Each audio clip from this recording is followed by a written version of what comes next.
Elite Dangerous is one of those games I've tried and failed to get into multiple times. When I returned on this occasion, I was shocked to see I'd already logged 61 hours in the game, but I can barely remember any of that.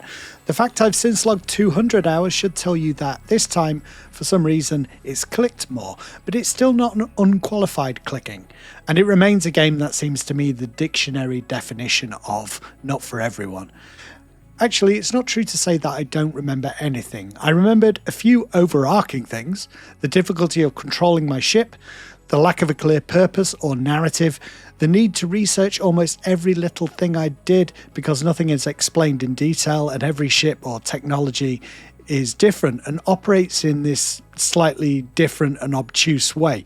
Yet the core mechanic of making money, either through combat, trading, mining or exploration, is compelling, and once you understand how each of these activities function and learn the tricks to maximising your profit, being a space entrepreneur can keep you engaged for many hours, and obviously it did for me in the past. Everything in Elite takes time, much more time than a certain type of player will be willing to invest. No matter how many quality of life changes the devs add or new systems that they put in, such as the ability to get out of your ship and walk around now, Elite Dangerous is always going to be a polarizing game. Some people will never be able to understand why anyone would play it, while players of the game like myself face a challenge in terms of expressing exactly why we're enjoying it. I'm going to try, however, and maybe my thoughts will help you decide whether or not to give it a shot, or, like me, return after some time away. Let's dive in. I began my return with this very simple goal: get to grips with the ship handling better. I remember barely clinging on in most dogfights last time, and if I won, it always felt like a fluke. That's why I ended up trading and mining, because the combat was beyond me.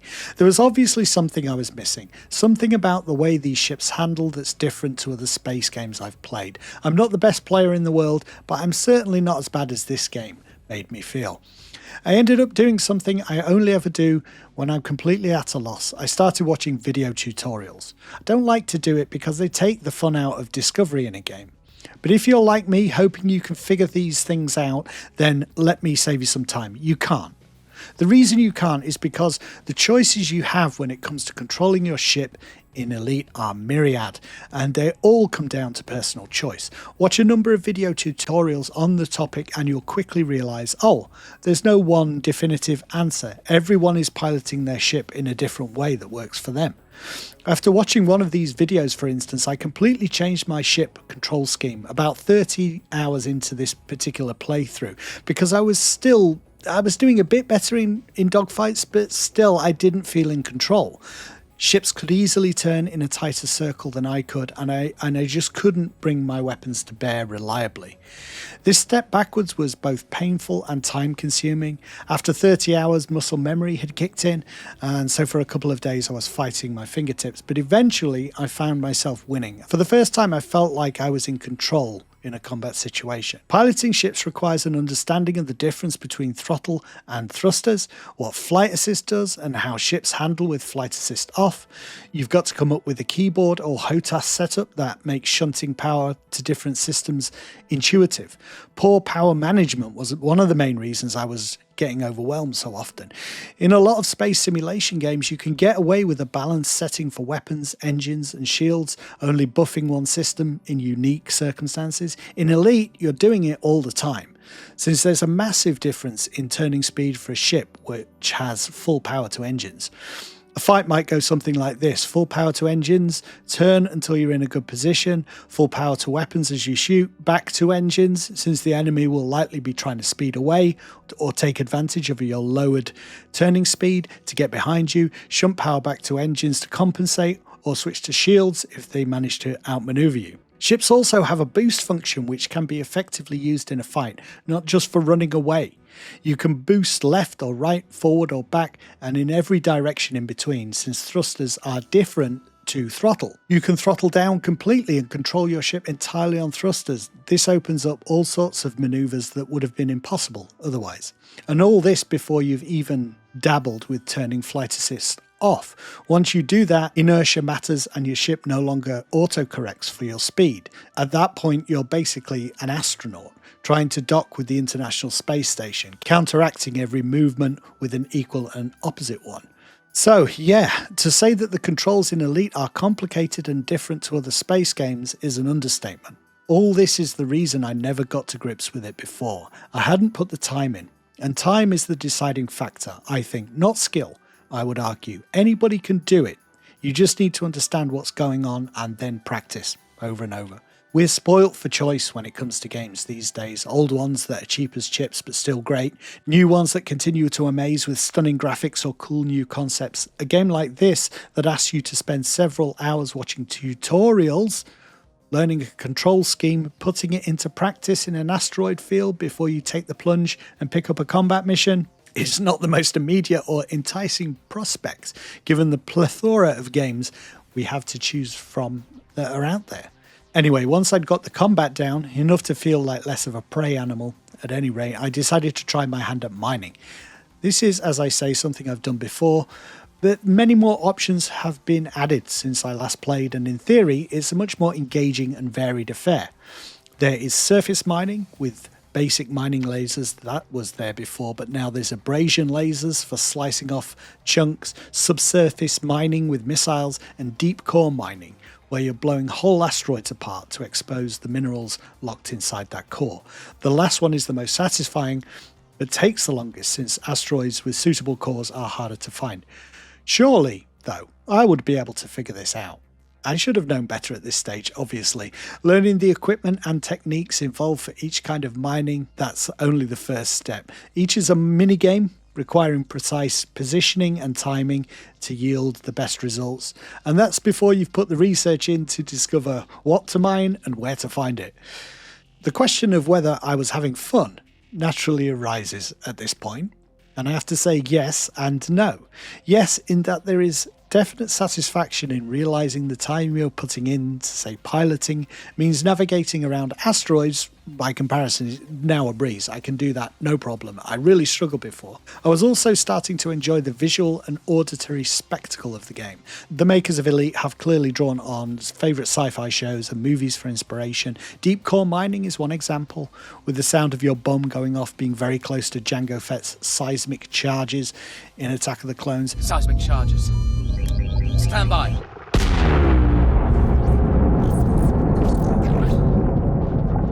Johann Strauss' Blue Danube plays every time you dock, which is a homage to 2001. It's nice, but it gets old quickly. I basically turned off the music because the sound effects are where it's at for me. Each ship has its own unique auditory signature, and the rumble from a star as you drop out of hyperspace, that never gets old. You can even have Holly from Red Dwarf as your ship's computer. I am Holly, the ship's computer, with an IQ of 6,000. The same IQ as 6,000 PE teachers. Red Dwarf is a favourite of mine. It's a nice nod, but a little too on the nose for me. It's too in-universe, out of universe. Returning to that question of fun, though, yeah, there was a sense of achievement when I was unloading those rare minerals, and I realised I'd made much more doing mining than I ever did hunting spaceborne ne'er-do-wells. I didn't have to take any mining missions to do this either. I simply turned up in an asteroid belt or a planetary ring system, mine for an hour or so, and I'd have a cargo hold full of metals that would net me many millions of credits. Because of this, something else was bedding in for me, though. The concept that certain mission types and activities are objectively a better use of your time than others, assuming profit is our goal. People do talk about role-playing characters in the game, but do they actually force themselves to do worse missions in order to inhabit a character? If you do that, then fair play to you, but for me, Elite seems more like a spreadsheet than a D&D campaign. There just aren't enough of the hooks that would make me want to truly roleplay a character. Although admittedly, it is easier since you now have the ability to leave your ship and visit the local bar. Take a load off, Commander. Shooting myself in the foot in terms of roleplay is not something I'd personally do, and I'm always looking to spend my time in the most efficient way possible when money is the objective, which it is in Elite. You don't track experience bars in this game, you track your bank balance. There are tricks to maximizing your payout, for instance. Sometimes several mission providers will ask you to gather or kill the same target or members of a faction, so you can double up on missions and thereby double your payout or triple or quadruple it. Drilling down into the minutiae and learning the quirks of such a sprawling game is an engaging activity, but again, it's all about time. Do you want to spend hours taking subpar missions with laborious objectives in order to learn which ones to avoid? Either that or watch countless tutorials. I can see some people feeling either cheated once they realise the wild disparity between mission types, and others feeling gratified that they've finally figured this out. They've learnt that it feels like a trick, but it's obviously the devs know about it, so it's there for you to discover. I kept playing. So I'm obviously in the latter category, but sometimes not by much. Every time I would try a new activity, I was acutely aware of how long it was taking to learn the ropes. I had to enter a sort of zen-like state where profit and optimal time management were consigned to the dugout. Forget about money for a while. You're just struggling with a new piece of tech and these obtuse mission directives until you figure out whether the whole process is worth it or not. It does sound a lot like learning any new skill, except in a game there's more of an expectation of balance and for there to be some sort of parity between various in-game activities. In Elite, some things just seem to be objectively a worse use of your time. So I was getting increasingly familiar with the game, but I still had several websites open on that second monitor. There are a ton out there, with Inara being the one I used the most. It allows you to find star systems, equipment and material traders across the galaxy according to various parameters, the most important one being the distance from where you're currently located. Speaking of sourcing materials, some of the decisions made about what counts as a tradable commodity in the game don't seem to make much sense. This is another thing you have to figure out. At the start, you assume you've got a cargo bay. You're going to fill that up and sell the contents, right? Things like iron, maybe. Mined readily from asteroids and the surface of planets. Well, no, iron counts as a raw material, and that goes into another, more ephemeral storage area that exists somewhere on your ship. Nobody really knows where, because items inside it don't seem to exist in normal space. They don't weigh anything. It's almost like a communal bag of holding from D&D. Then there are encoded materials in another category. This is digital information such as emissions readings or data hacked from consoles. These materials, be they digital or physical, they can't be sold like a commodity can, and that includes iron, which is used for basic repair and replenishment of ship systems. For a game so determined to be realistic, this kind of forced gamification, it seems counterintuitive. You must land on a planet and hunt for iron, or set time aside to go mining if you want to access some of those more common metals in the universe. Gold and silver, on the other hand, they are not a raw material. They can be bought and sold on the open market. So it's confusing. Basically, mining provides both of those things.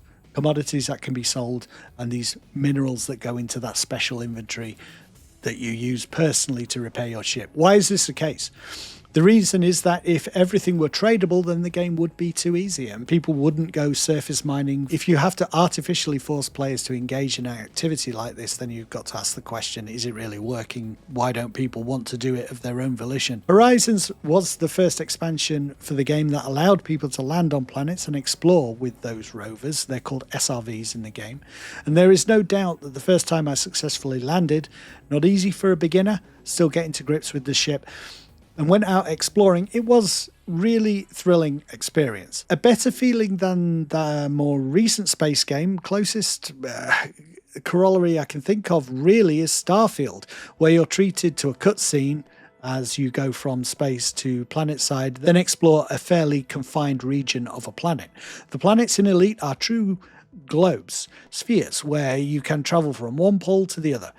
But moving anywhere is realistic, meaning you are not going to circumnavigate the globe in your dinky wheeled vehicle. It would take you as long to do that as it would to circumnavigate the Earth in a Ford Focus. The planets are admittedly fairly sparse with very basic terrain. I'd call it a bump map. I don't think that's precisely the correct term these days, but basically a texture overlaid on a mesh.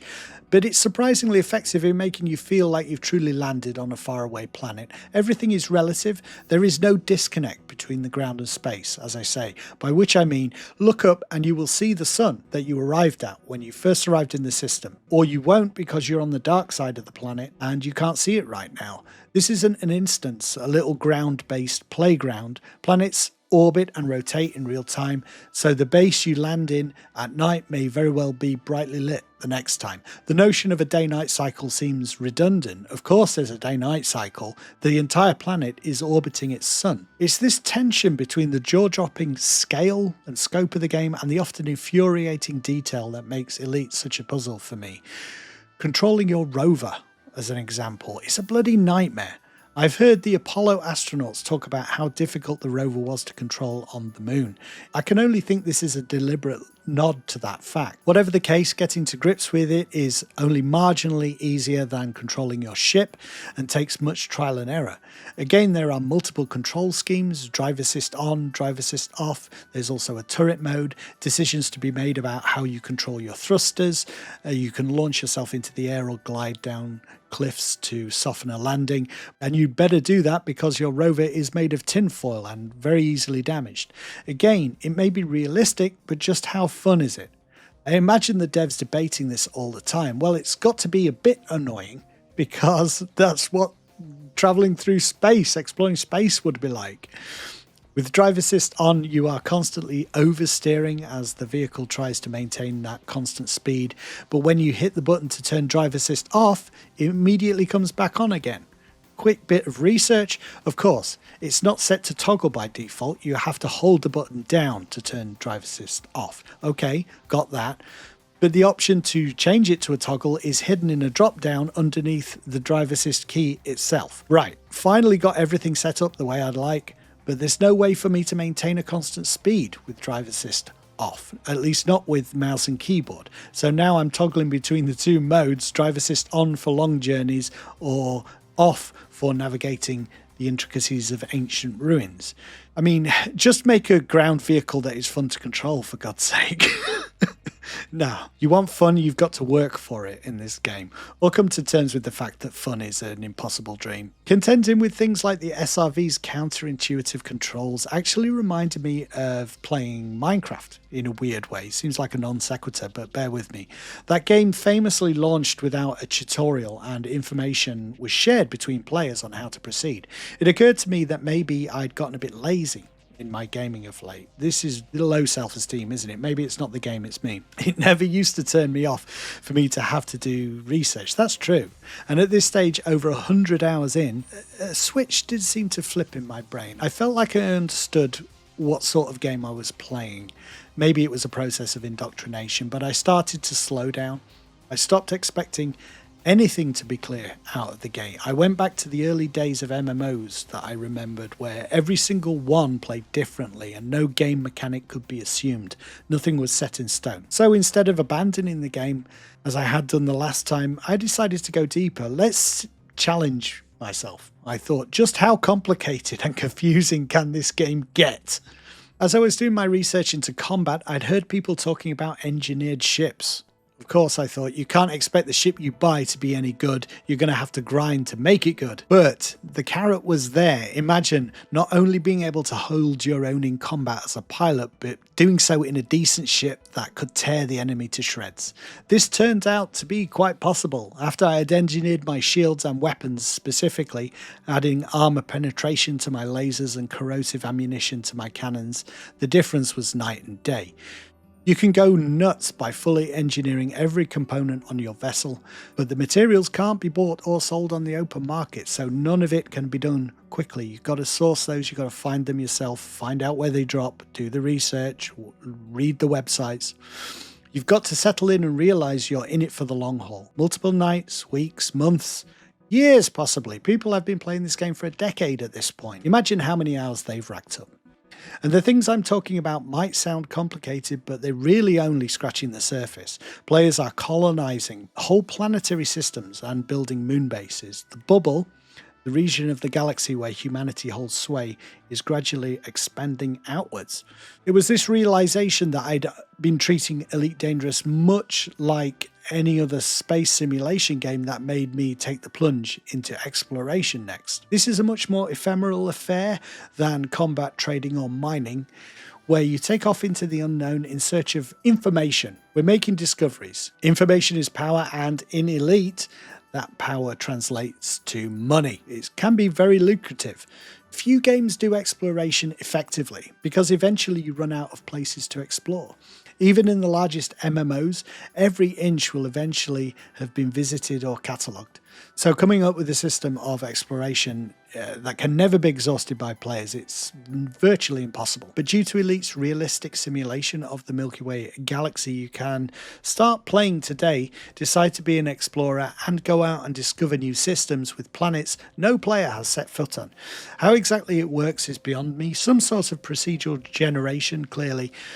But it means that after 10 years of active development and player endeavour, the majority of the game remains uncharted. I saw a percentage the other day that said that 0.059% of Elite's galaxy has been charted, which leaves 99% for the budding explorer to catalogue. You get rewarded for being the first person to set foot on a new world, and through a combination of various sensors, the Discovery Scanner, Full Spectrum Scanner, Detailed Surface Scanner, the rewards for completely mapping a system, they can be worth the time. I spent a couple of days researching what was needed, choosing a ship known to be good for exploring, kitting it out with the best gear I could source and afford, and charted a course far further out than I'd ever travelled before. Not where no man had gone before, just me. I felt like a kid setting out from a play pool into the intimidating vastness of the grown-up bit. Got to say, this was one of the most exciting experiences I've had in a game for a long while. I truly felt a sense of trepidation, but also anticipation. Had I done my due diligence, or would I get stranded out there in the void? It didn't matter to me that more than likely I would not encounter a canned event or alien species looking to blow me to smithereens. Such occurrences are rare in Elite beyond the settled systems. It was more a realistic sense of discovery and what I imagined journeying through space might be like if we as a species ever discover a way to do that. Travelling greater distances required an understanding of fuel management, how the route mapping works, all stuff that up to this point, 200 hours in, I had largely ignored. Let's see what's out there.